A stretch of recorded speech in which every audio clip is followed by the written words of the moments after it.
Madam President. Thank you, Majority Leader. I was speaking about the border security amendment that I have filed and comparing that to what we are currently seeing in the proposed legislation before us.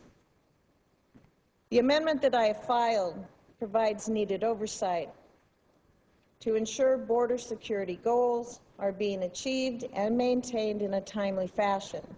It requires that the Secretary of Homeland Security and the Commissioner of Customs and Border Patrol submit a written certification that all border goals have been met. The Homeland Security Inspector General must also sign off on certification.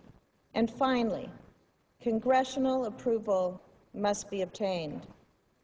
Importantly, the definition of operational control in my amendment would maintain current law's definition rather than watering.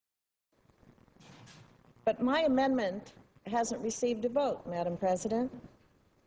The Schumer-Corker-Hoeven amendment also fails to require a biometric entry and exit system at land, air, and seaports.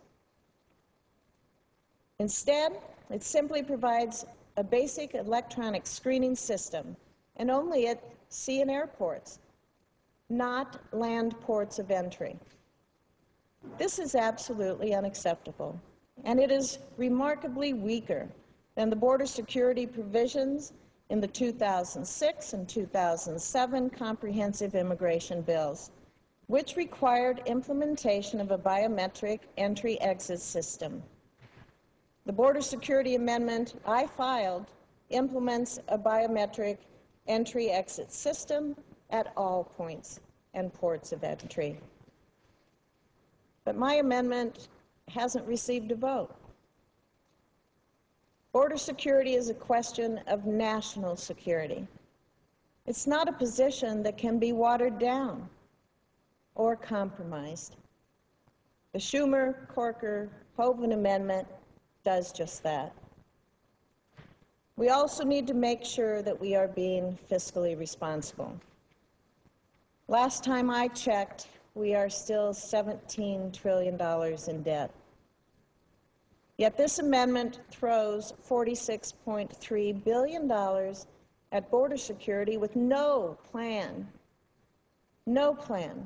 from the Department of Homeland Security detailing how that money is going to be used. There is no clear justification for the amount detailed in this request. There is absolutely no strategy driving this funding request. There is also not nearly enough accountability. The reporting requirements to Congress are toothless.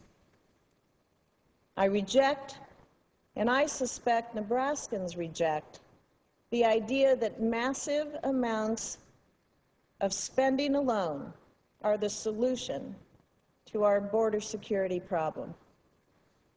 In addition to the lack of strategy behind the funding, I'm concerned that this legislation provides legalization first and border security second. Specifically, this legislation creates a loophole allowing certain people who have overstayed their non-immigrant visas to obtain a green card without returning home. The Schumer-Corker-Hoeven amendment also creates a number of loopholes for criminal aliens to remain in our country. Under their proposal, the Secretary of Homeland Security has broad authority to waive deportations for certain criminal activity. For example, it would allow many members of criminal gangs to gain entry and the legal right to remain in the country.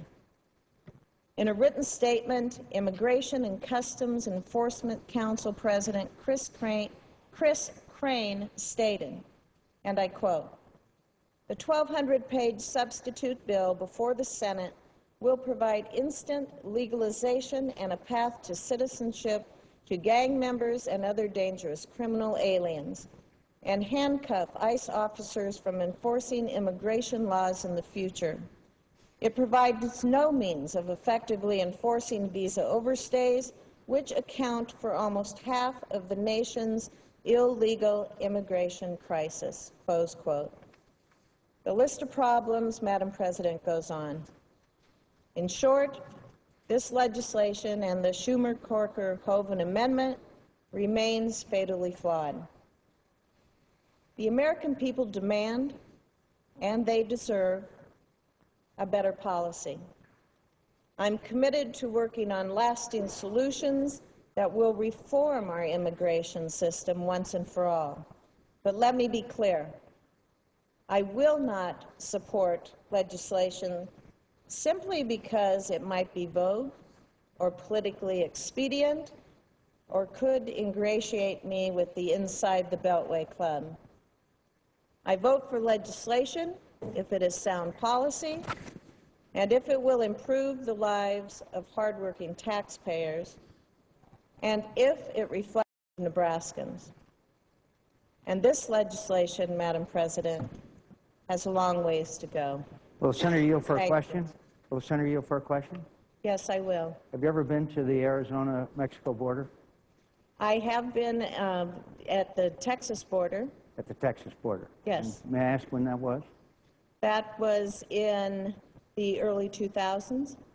I see, in the early 2000s. Well, you know, I just say to the senator from Nebraska, she's so ill-informed, the statement that I just saw, I don't know where to begin, except to say that if you don't think that this legislation secures the border, you haven't spent any time on the border, certainly not any meaningful time, and I can't express my disappointment in the series of false statements that the senator just made.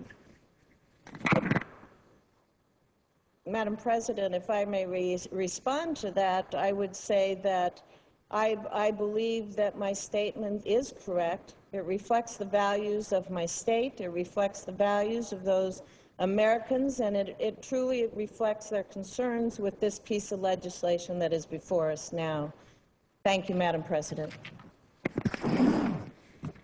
Madam President. The Senator from Arizona. Madam President, I would welcome the senator from Nebraska to come to the border and see what's been done and what can be done with the use of technology, and to somehow believe that our border cannot be secured by this legislation argues strenuously for a visit, and I invite the senator. I would be glad to join her at any time.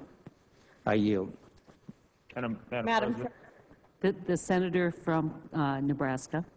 Madam President, I thank my distinguished colleague and friend, Senator McCain from Arizona, and I look forward to accepting his invitation to visit his fine state. Thank you, Madam President. Madam President. The senator from Colorado.